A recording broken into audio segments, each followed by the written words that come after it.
Hello friends, Adam here with FET. We're going to be doing a tier list today. I missed tier list Tuesday, sorry about that. But we're doing tier list Wednesday today instead.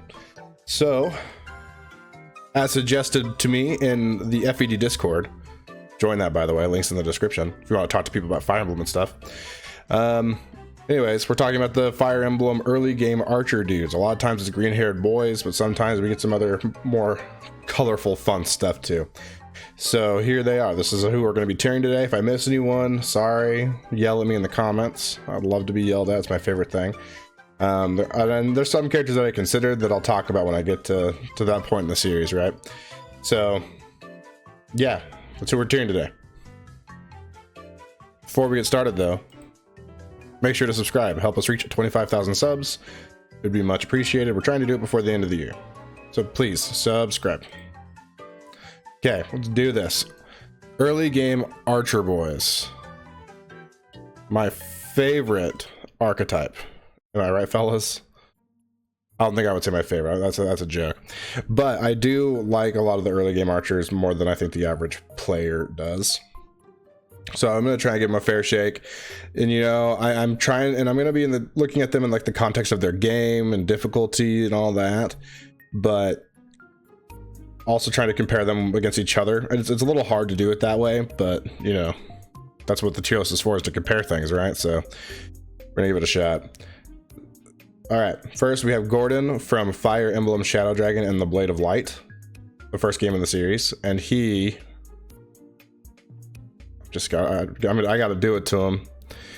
Gordin is a unit who doesn't have any ability to attack at one range in a game where that is pretty nice to have because enemy quality is so weak, so low, that your enemy phase is more important than your player phase, right? Enemies are weak, you don't really need to weaken them with your archer boy.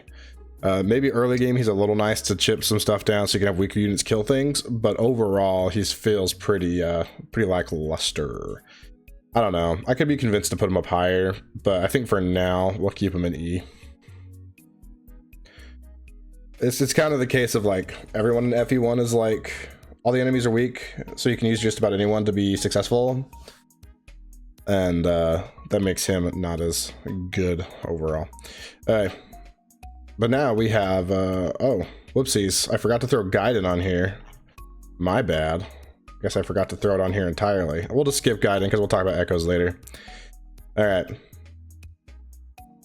Now, FE3 Gordin. And this is more like FE3 Book 2 Gordin.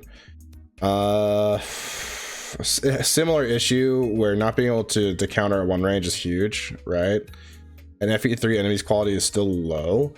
I like to think it's a little higher than FE1. I think I'm gonna put, yeah, I'm debating putting him in D tier, but I don't know if I can overall. It's hard for me to be like, yeah, D tier FE3 Book 2 Gordin. I think I'm going to though. Yeah, but get mad at me, fools. I'll put Ryan right by him. They're basically the same unit.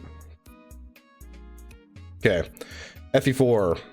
Now, I thought about putting Jamke or Jamka, whatever his name is these days, on this tier list, but ultimately I decided that Midir fit this tier list better than he did.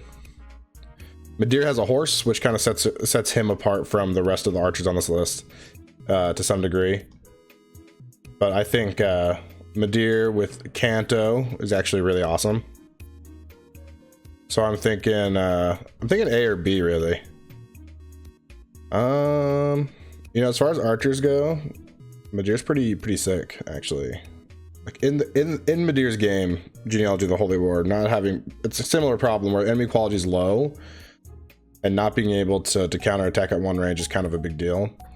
But I think there's more utility there for Midir than there is for like say a Gordin, because enemies also tend to have really high HP in Genealogy of the Holy War, so. Yeah, we'll do that. Lester, it really just depends on who is, you know, there's a lot riding on who his father is and stuff, but really basically the same character. I mean, not who his father is, who his mother is. Yeah, father, that's what it is. Sorry, I was thinking, I got backwards and Fatesed it, and whatever. Anyways, yeah, Lester, If like Madir's his father, then like he's just Madir but slightly better. Otherwise he has like potential to be better or worse. So I'm just gonna put him like right there. All right, Dimna, who is in FE4 Part 2, is the Genealogy of the Holy War Part 2, I should say, is the replacement character for Lester. So if you don't get Lester, you get Dimna. He's just worse Lester. Okay, Tanya from Thracia 776. I think Tanya belongs in the same kind of discussion as like Gordin from FE3, except I don't know, enemies tend to be a little better. Being able to chip is nice. I'm gonna say like C tier. And Ronan, let's be honest, I'm gonna put him right there. Everyone just likes Ronan for the funny ha-has that he can have high movement if you get lucky enough with him. Like his movement growth is pretty high, so I don't like putting him. I don't think he's actually that good though. Walt.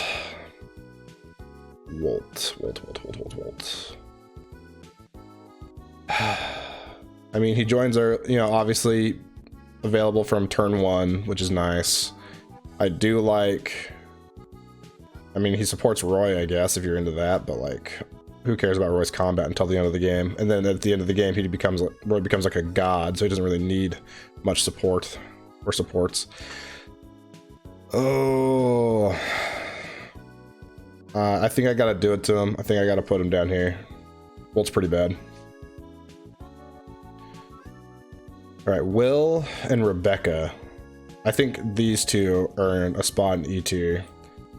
Enemy quality, again, we talked about that quite a bit so far. Enemy quality is really low in FE7 or Blazing Sword, and or Blazing Blade, I guess, as they translate it now. But enemy quality is really low, even on the hardest difficulties. So not being able to counter at one range in a game where enemy phase is so important is a huge detriment. And there's like no reason to really use Will or Rebecca. They're both kind of bad, let's be honest. All right, Naomi. I'm thinking she's also kind of an E tier unit because she suffers from a similar issue that these two suffer from. But at the very least, she can promote into a better class than they can. Being able to promote into into Ranger, it's called. A mounted horse person is really nice. So I think I'm gonna do like, I don't know, I think I gotta put her up here just for that alone. But again, enemy quality is really low in FE8, and enemies generally go down to hand axes, javelins, or just anyone else that has one range that can counterattack on on enemy phase. So I think C is fair. All right, Rolf. I have a soft spot for this little booger head. Look at his hair, it looks like a booger head. I have a soft spot for the little booger head, I'm not gonna lie. He was one of my favorite units, like ever, when I first started playing Fire Emblem. I love him to death.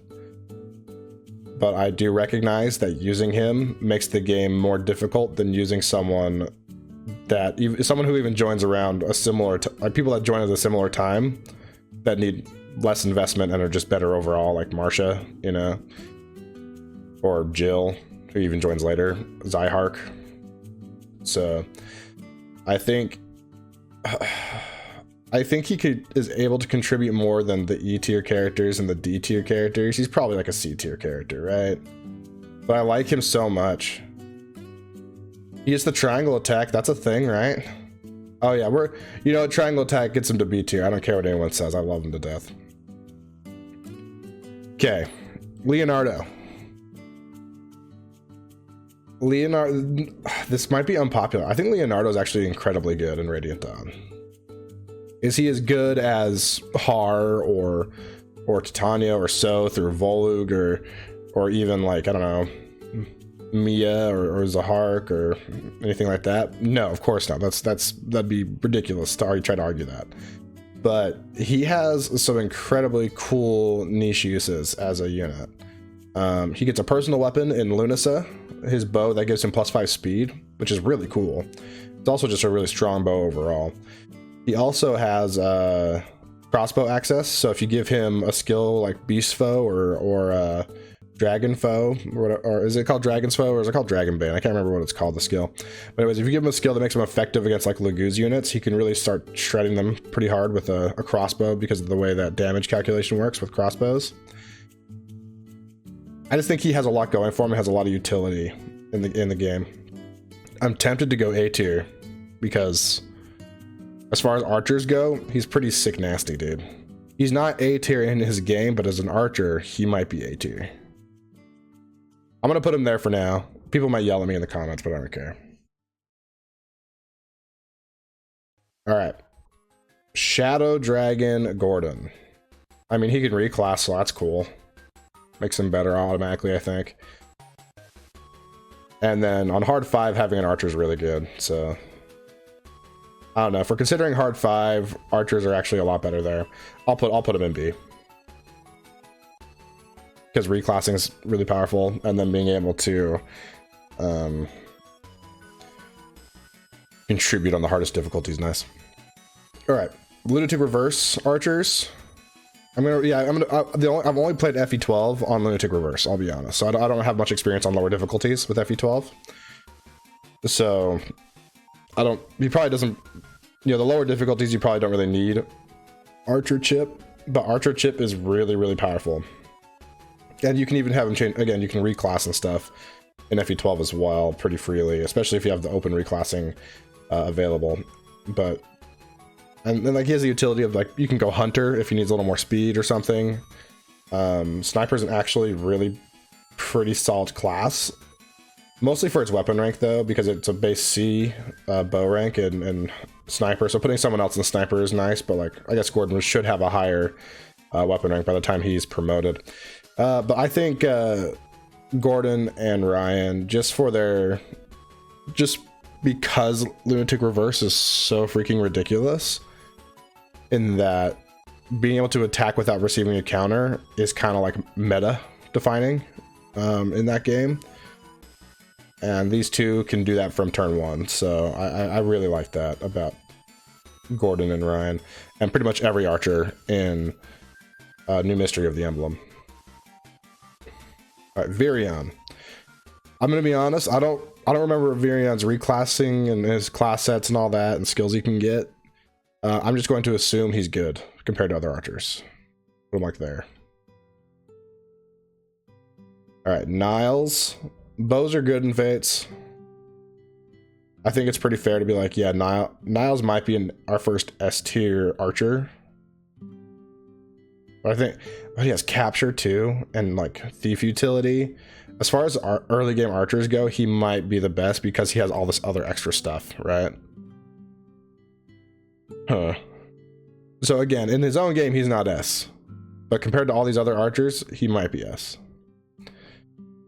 Setsuna, I think I'm gonna put her in A because she doesn't have a lot of the extra stuff that Niles has going for him. Although Setsuna can become a flyer, which is really fun. Kinchi Knights are cool. Now we'll keep it there. All right, Python. Python could be good. Python kind of kills me because his stats are so booty, but archers can be so good with like Hunter's Volley and stuff and echoes. And they finally get rid of the problem of not being able to counterattack, right? So I think I'm tempted to put him in S as well. I do think Leon is slightly better though. You know what? No, they don't get to be an S tier. No, they don't get to be an S tier. I don't think they deserve it. I don't think they deserve it. I think they are top of A tier for sure though, because 1 through 5 range is kind of stupid. And Hunter's Volley, kind of stupid. I wish it wasn't tied to a weapon, so it was easier to pass around and have more people have, like easier to have and more people have access to Hunter's Volley all over the map. But it's still really good, right? And the killer bow, it's not like it's tied to a bad weapon. The killer bow's sick. And now we have Ignatz, and I understand that Ignatz, none of the characters in 3 houses really have defined classes. But I think if anyone's gonna be the early game archer dude, it's gotta be my boy Ignatz, and he is incredible. Ignatz is really good, guys. His personal skill, giving him hit plus 20 for everything, awesome. Hunter's Volley is honestly not that hard to get, especially when you just focus bows throughout the entire game. And guess what? If you need him to do some enemy phasing for some reason in 3 houses, where enemy phasing in 3 houses, especially on maddening, isn't as important because your player phase is where most of your work is done, right? And that is that in itself helps archers be more useful. But even if you need him to do something on enemy phase, he has point blank volley, close counter, which can be very good to make him a 1 range counterattack boy. But yeah, these are my thoughts. This is what I think of archers. I think archers were used to be pretty bad, and then they kind of got good over time. More than anything, I think archers as a class peaked in FE12 in Reverse Lunatic on New Mystery of the Emblem. I think that's where they might be their most useful, but 3 houses makes them so good too. Maybe it is 3 houses. Yeah, it's probably 3 houses is probably where archers peaked. Who knows? Maybe archers will continue to be really good and engage and whatnot. But as of right now, they're definitely the best in 3 houses. All right, these are just my thoughts. Not to be taken too seriously. I'm just having fun here. But if you want to yell at me in the comments, I can't wait to hear it. And I know people are going to skip to the end, see these portraits in the little letter tiers, and get upset about someone. So I can't wait for people to yell at me in the comments. It's my favorite thing. So yeah, comment. I read everyone. And then like the video and subscribe. Help us reach 25,000 subs. I'd really appreciate it, guys. Please help us reach 25,000 subs before the end of the year. It'd be pretty awesome. And yeah, thanks for watching.